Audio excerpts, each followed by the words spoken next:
مجھے یہ رسپانسبلٹی دی گئی ہے کہ تمہارے کندھوں پر نبی پاک صلی اللہ تعالی علیہ وسلم کی ترجمانی کا ذمہ دیا گیا ہے.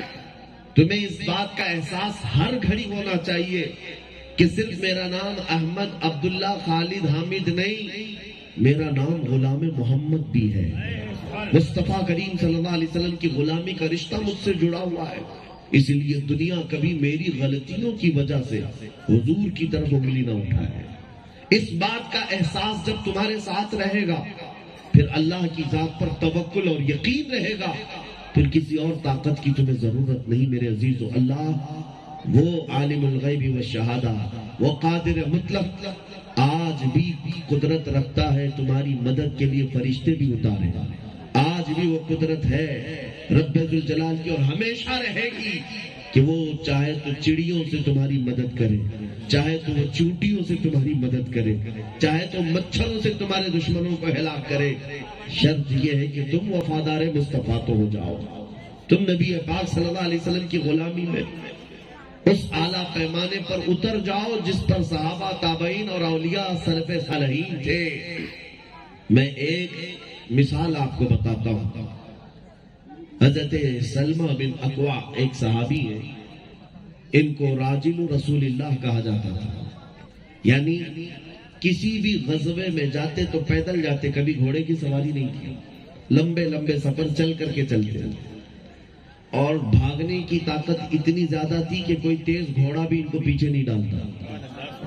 تنہا ایک نوجوان کی بات کر رہا ہوں، رسول اللہ صلی اللہ علیہ وسلم کی. ایک بار ایسا ہوا، مدینہ طیبہ میں رات کا وقت تھا.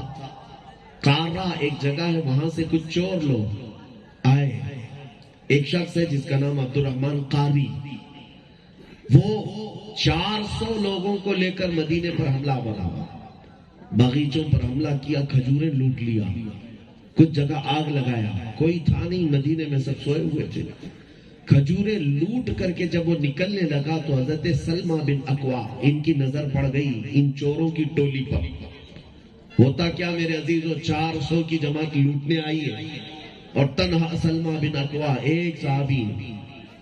یہ نہیں کہ مدینے جا کر سب کو ہلہ کر کے اٹھائے، بلکہ کچھ نہیں دیکھا، تنہائی ان کے پیچھے دوڑنے لگ گئے.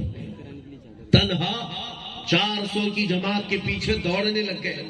اعلیٰ حضرت نے الملفوظ شریف میں اس کو لکھا ہے، میں بھی آپ کو بتاتا ہوں یہ طاقت و قوت کسے کہتے ہیں. سلمہ بن اکوع 400 لوگوں کو دوڑانے لگے، اور آپ کو ایسا لگتا ہوگا کہ یہ صرف اور صرف واقعہ ہے. مجھے حیرت اس بات کی ہوتی ہے کہ وہ 400 ڈر کر بھاگ بھی رہے تھے، اس ایک نوجوان سے بھاگ بھی رہے. اس لیے ہمیشہ ایک بات یاد رکھو، کتے چاہے جتنے بھی جھنڈ میں آئے، میرے مصطفیٰ کے شیر کے سامنے کبھی برقرار نہیں رہ سکتے، کبھی برقرار نہیں رہ سکتے. یہ ہمیشہ یاد رکھو، اس بات کو ہمیشہ یاد رکھو. تمہارے ساتھ مصطفیٰ کریم کی نسبت سے الحمدللہ مجھے اسی بات کا فخر بھی ہوتا ہے. آج ہی ایک صاحب انٹرویو لیتے ہوئے یہ پوچھ رہے تھے، آپ ایسے ماحول میں ان ظالموں کو للکارتے ہو جن کے پاس طاقت و قوت ہے، سیاست، اقتدار سب ہے، ڈر نہیں لگتا؟ تو ہم نے یہی کہا، کیا دبے جس پہ حمایت کا وہ بن جاتے. ڈرنے کی بات کرتے ہو، کیوں دبے، کیوں دبے جس پہ حمایت کا ہو پنجہ تیرا، شیر کو خطرے میں لاتا نہیں کتا تیرا.